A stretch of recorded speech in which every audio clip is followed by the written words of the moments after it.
Hey, big guy. So I don't know what's up with the video quality. I'm not really a laptop expert. Hi, I don't actually know what this update's going to be about, but I felt the desire to write you, or video you, record for you. Something happened that was really cute today. I just got home from a 16-hour work shift. Craft store, pavement company, and clothing store. Yay, money!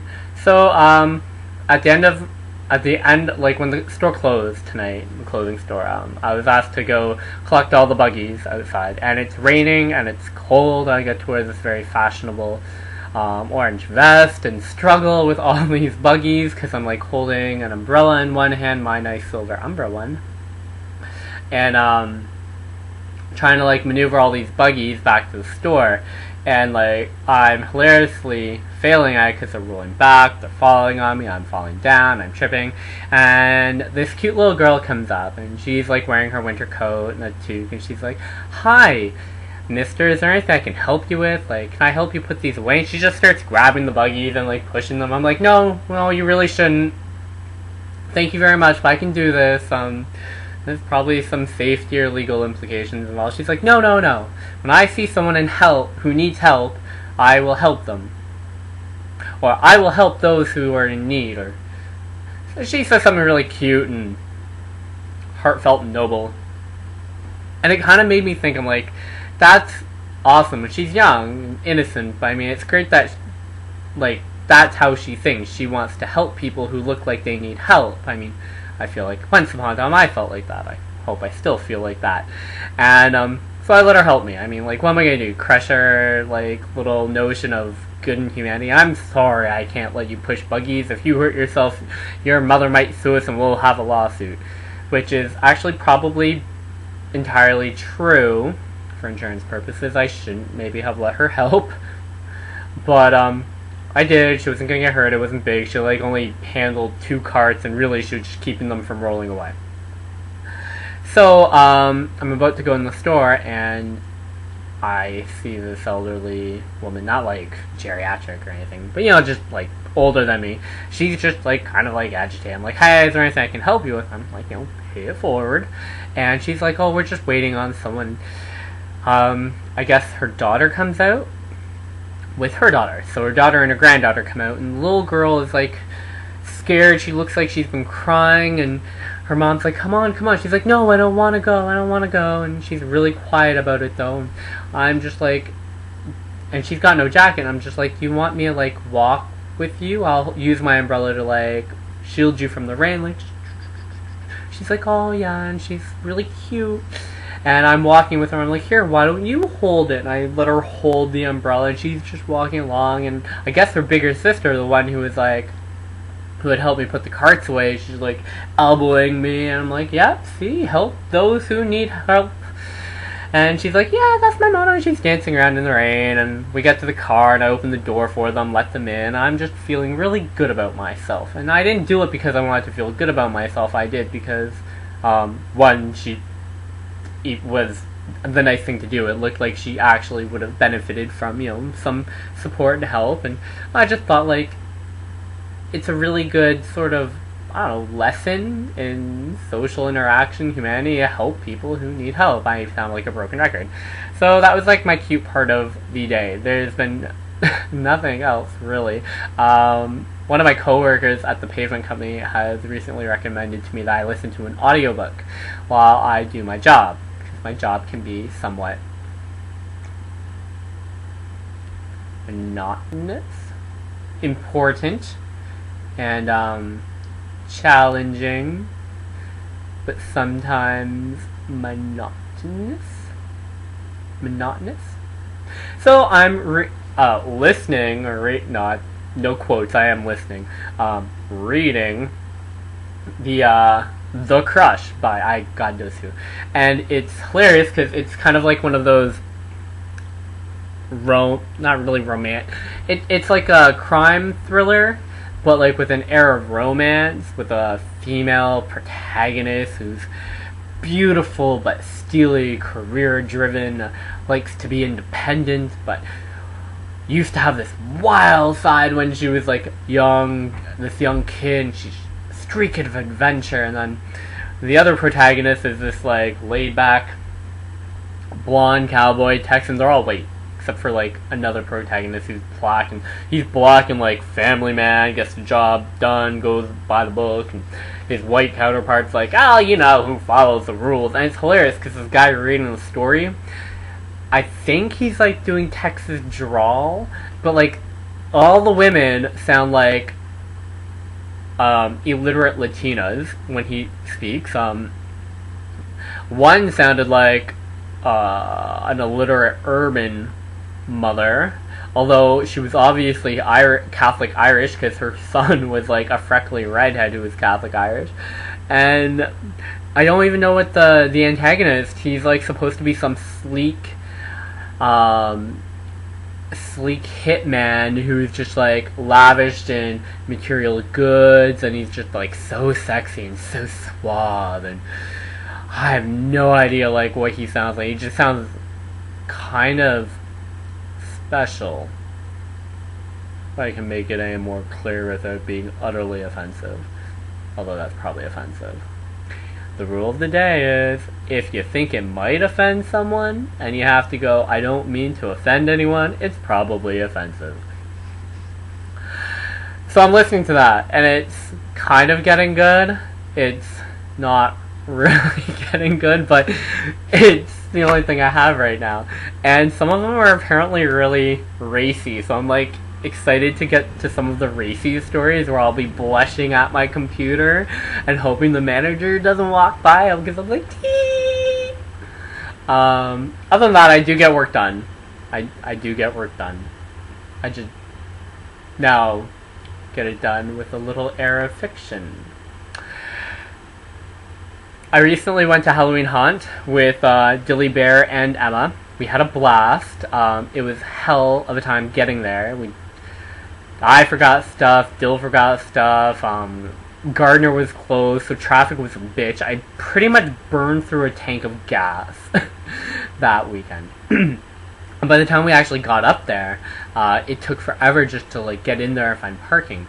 And when we got in there, we lined up for Behemoth, found out it was going to take an hour and a half to get to it, and we only had 3 hours before the park closed. So I was kind of like a really sourpuss. I got into one of my moods, which I know I was in a mood, but I couldn't get out of it. Or maybe I didn't want to get out of it. I like being in my mood sometimes. I felt kind of bad, but kind of justified. I was like, Urgh! I just wanted to go like through the mazes, and now we have to wait for this like roller coaster that just because like Emma and I haven't done it, but Dill loves it, we have to do it. Urgh! So I was being a dick. But Dill was right. It was a lot of fun. It was worth the wait. And Dill actually was really good. He kept really positive. Em kept really positive. Em was super excited. And I let them sit together because they were good people, though. No, I sat on my own with some random teenager.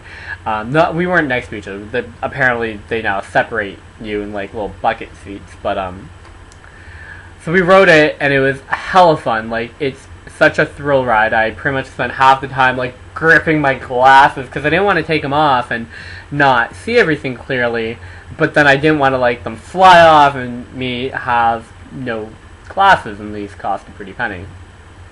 I look like hell right now because I'm going on like 4 hours of sleep, and I just had a 16-hour workday, following a 16-hour workday, and preluding a 16-hour workday.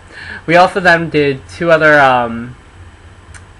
haunted mazes. They're not really mazes, they're like, you know, haunted houses you walk through them. One was called Blood on the Bayou, and it was scary because of hillbillies, and really, like, it was kind of well done because, like, they managed to actually hide people in corners and behind, like, things of meat. Well, they were supposed to be meat. I don't know. They hid them really well, and the atmosphere of the whole place was creepy. Like, the whole park was just, like, dry ice and like random costume freaks trying to scare you and like rollerblade around. You knew they were half-assed actors, not really putting a lot of effort into it, but it still creeped you out, especially this Blood on the Bayou thing, because like they're hillbillies, One, which are naturally creepy. Two, they were just like, and they like jump at you, or like they start touching you from behind, or like they'd follow you. And they focused on Emma though, because she was like really giddy and bright blonde hair, and she was just like looked so innocent. And like they left Dylan and I alone. I had the giant shitting grin. She's like, I'm gonna be terrified. But Emma, they just honed in on her and like would jump at her and like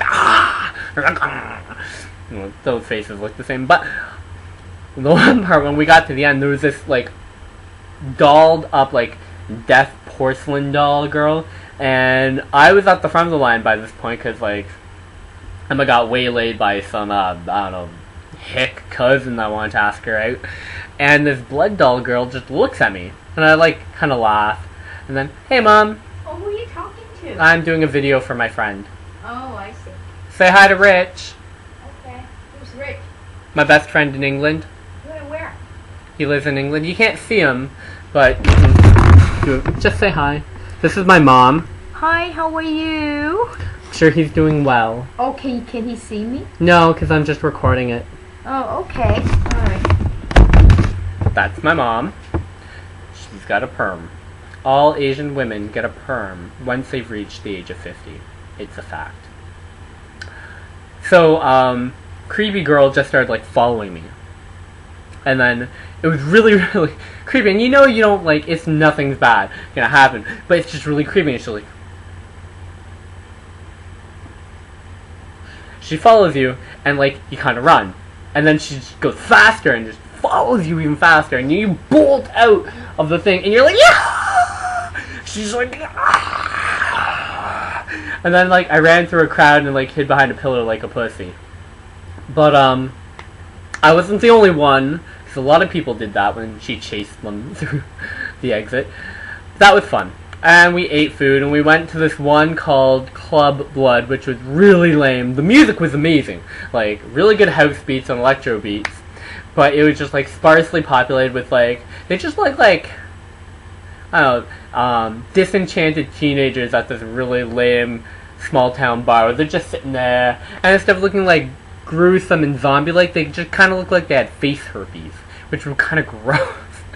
So when they were like, bah, you were like, oh my god!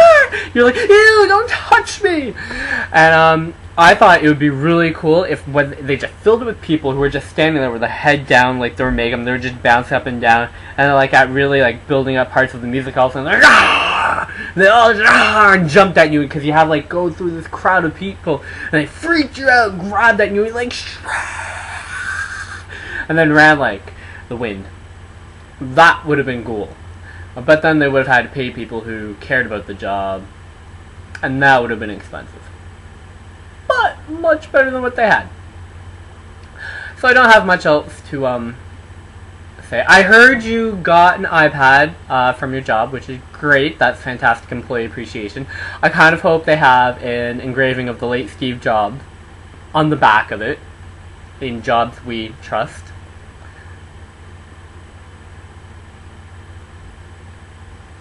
One advantage, I think, for you, especially, is that you can now cruise Grindr in life size. So you can have it, and you can like look at your screen, scroll through, and then go,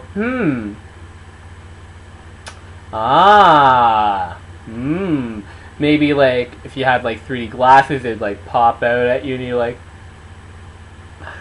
just an idea. You should see if you can patent that idea, and then save up enough money to I don't know, travel more. You guys travel a lot. So yeah, you cruising in real life size, that is what I picture you now doing. Probably not at work because you're very professional, but you know, on the tran. That's about it. I don't have much else. We recently went out to dinner to celebrate Cal's new job at Jack Astor's. Lots of hot boys, big packages apparently. So that was fun. And then afterwards we went out for, we joined one of his friends for wine, and we gossiped and laughed and had a blast. But I'm actually reaching the 15-minute mark, so love you both. Bye, big guy. Bye, Alan Bear. Have a happy Halloween when it comes. Do you guys celebrate that?